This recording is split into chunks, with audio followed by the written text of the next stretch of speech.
Jadi ada satu keluarga yang tinggal di Jakarta. Keluarga ini tuh lumayan berada dan punya satu rumah besar yang emang ditempatin sama mereka rame-rame. Keluarga ini terdiri dari seorang kakek, dia punya 2 anak. Nah, 2 anak-anaknya ini tuh udah pada nikah dan punya anak. Jadi kakek ini tuh punya 2 anak dan 1 cucu dari anak pertamanya. Kebayang gak? Bayang. Sehari-hari mereka semua tuh hidup rukun banget. Sering juga ngadain acara di rumahnya, ngundang keluarga-keluarga besarnya juga buat datang. Pokoknya tipe-tipe rumah yang selalu open house kalau ada acara besar gitu, Moy Bi. Berarti ini satu rumah keluarganya ada banyak dong? Iya bener, Moy. Hmm. Si kakek kita panggil kakek aja ya. Anak-anaknya namanya Bagus sama Bima. Cucunya itu tuh anaknya Bagus namanya Lita. Kakek tuh tipe kakek yang adil sama anak-anaknya dan sayang banget sama cucu satu-satunya. Apalagi Lita itu masih SD umur 7 tahun, jadi masih kecil dan sedekat itu sama kakek. Sampai akhirnya di umur 80 tahun kakek meninggal karena sakit. Bagus, Bima sama istri-istrinya termasuk Lita tuh sedih banget. Mereka terpukul karena kehilangan kakek. Di hari kakek meninggal, Bagus dan Bima tuh sibuk ngurusin pemakaman kakek. Sedangkan istri-istri mereka tuh sibuk ngurusin rumah kakek, karena jenazah kakek kan akan ada di rumah dulu sampai zuhur baru dimakamin. Lita cuma bisa nangis-nangis di samping jenazah kakek. Keluarga sama rekan-rekan terdekat kakek juga udah mulai pada datang nih ke rumah kakek buat ngelayat.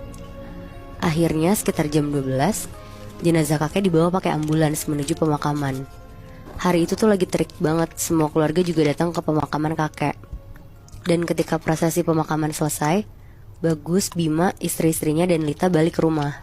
Mereka ngejamu tamu yang makin ramai datang sambil nyiapin untuk pengajian malam nanti. Sekitar jam 7 malam, pengajian mulai, semua berdoa buat kakek. Setelah pengajiannya selesai, ada satu teman Bagus nyamperin Bagus, namanya Rina. Dia ngobrol sama Bagus, ngomongin kakek, sampai-sampai Rina itu tuh nawarin Bagus untuk ngejual rumah kakek dan hasilnya bisa dibagi sama Bima. Jadi emang Rina ini tuh emang agent properti, dan dia tuh nawarin Bagus untuk ngejual rumah kakek karena rumahnya kakek tuh lokasinya strategis, gede, dan kebetulan harga properti pada saat itu juga lagi naik dan bagus. Anjing, agak kurang ajar ya. Di hari H pemakaman baru meninggal langsung ditawarin gitu anjing. Iya bener, Bi. Jadi kayak nyari kerja ya. Terus jadi Rina tuh nawarin biar Bagus dan Bima gak kehilangan kesempatan ini. Ditambah ternyata Rina udah punya klien yang lagi nyari rumah di daerah rumah kakek dengan luas tanah yang hampir mirip sama rumah kakek juga. Ngedenger itu Bagus yang lagi berduka cuma iya-iya aja. Tapi 2 minggu berlalu, Bagus tuh kepikiran sama omongan Rina tentang rumah kakek. Dia mikir lagi pula rumah ini juga terlalu gede buat mereka semua. Dan kalau dijual juga lumayan bagus. Terus Bima juga bisa beli rumah kecil dan sisanya buat jadi tabungan mereka kan.